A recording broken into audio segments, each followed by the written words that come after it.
You first have to understand that your conventional world is ego, that you live in a fictitious self-created world. As long as you are in this world, you are in unreality.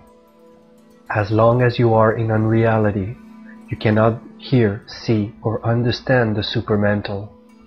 You have to get out of unreality and find some place where supermental has become familiar and at least somewhat stabilized before you are ready for the supramental. All evolution is going towards supramental. Mind is just consciousness occasioned by ignorance. So we have to work through and understand all things of the mind. When you actually understand the nature of mind, then everything dissolves and there is no mind or consciousness.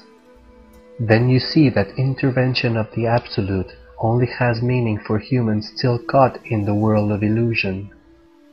It means nothing to a tree or a cat, because trees and cats are in some ways, even though they have distinct barriers of trunk and leaf and fur, are always moving in a continuum of the Absolute. They do not sit around cataloging or categorizing their experiences.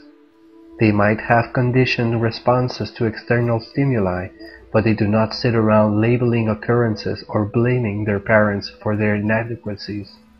For example, if a cat called King bothers a cat called Lucy, Lucy does not sit around and categorize King or call him names.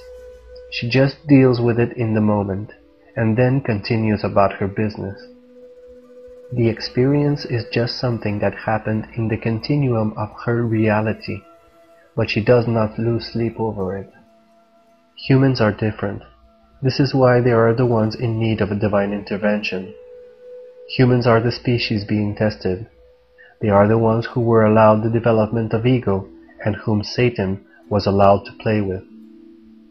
When everyone is enlightened, there will be no intervention of the Absolute, because everything will be the intervention of the Absolute. At this point, we will all be functioning with ease like the animals and the plants. This is why so much emphasis is placed on overcoming duality. You can only overcome duality in a supramental state. Only in a supramental state can you receive the supramental knowledge. In a supramental state, you realize you are an extension of evolving consciousness and spirit. You do not categorize your experiences as a special thing that happened to you. Ultimately, there are no special things. However, there are different stages, levels, and categories of development of consciousness, spirit, and soul rising to the supramental. This is the second point. Any new dispensation or revelation of the Absolute intervention into history establishes a new lineage of transmission. The lineage is responsible for maintaining the conditions of the experience of the Absolute as the avatar, master, or teacher who received the new revelation or dispensation experienced it. All teachers affirm one principle, but because of the great division of the human race in time, geography, and culture, different teachers come to different peoples at different times, with teachings that appear to have different flavors. In other words, the earlier image of the waves rising and falling, followed by a stasis, then a need is called forth from the world soul. That need precipitates precisely the type of avatar required for a precise moment in time. That time may extend a long ways, both spatially and in duration, historically. For example, Buddha was precipitated precisely to conform to the moment in the relative history development of the world soul at a particular time. Christ was called forth according to the moment that was a reflection of the world soul at his particular time. Muhammad was called forth in a particular way to conform to the need of the world soul of his time. Even though the root teachings have some kind of common base, the teachings evolve in different psychocultural ways. Because of this, each of the teachings takes on different qualities, characteristics, and cultural colorings, so they appear increasingly different. Within those waves, people split hairs and makes even more differences, so that when the wave crashes, instead of being a wave, it is just a lot of froth and bubbles that come crashing down. Muhammad was the only messenger to leave behind a book, the Holy Quran, the recitation of God, that confirms all true teachings. After him, Guru Nanak, founder of the Sikh religion, left a book, but no one knows about it like they know about the Quran. Then there are different levels of teachers. Because of the nature of civilization, it is necessary to have super manifestations of the intervention of the Absolute in history. You have to have huge world-renewing teachers or teachings that appear great avatars. Sri Ramakrishna had by now practiced all the different phases of devotion.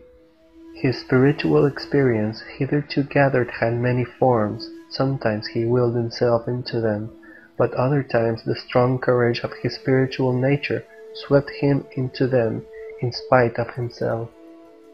He would commune with invisible beings, forms of divinity or divine incarnations of the past. Such visions, however, belong to the domain of personality, which is not the last word of spiritual experiences. He was yet to reach a state where knowledge, knower, and known become one individual consciousness, a state in which space disappears into nothingness. Time is swallowed up in eternity and causation becomes a dream of the past. He only knows the state who has experienced it. It is all stillness, undefinable. The soul, after a final struggle, leaps over a last barrier of relative existence, shatters its prison of matter and merges in the infinite glory of Brahman. This is called the Nirvikalpa Samadhi, the highest flight of Advaita, non-dualist philosophy. This is the crowning glory of man's spiritual exercise, the last word in his evolution. Then there is no more birth, no more death, nor any further identification with the changes of the body. He leaves behind all the modifications of relativity like a cast-off garment. He realizes his identity with the eternal Brahman, the one without a second. There is no doubt Sri Ramakrishna was the fittest person to realize this state. The field was ready, plowed, and waited only for the sowing of the seed. Chapter 8 of The Short Life of Ramakrishna, pages 54 and 55. This is just to give an example of spiritual precipitation. Sri Aurobindo felt the call of the Absolute, and then, because he had that precipitation, finally there was a complete condensation of the Absolute within him. The reign of the Absolute kept happening to him through his life, until finally the Absolute condensed in him. The question is, were not Ramakrishna and Sri Aurobindo avatars exemplifying a universal process that all humans must undergo? From a relatively early age, Ramakrishna slipped effortlessly into trances. Most people thought he was crazy, god-mad, or possessed, talking to sculptures or other inanimate objects. Ultimately, he went right to the Absolute, the Supreme, the One, the Brahman.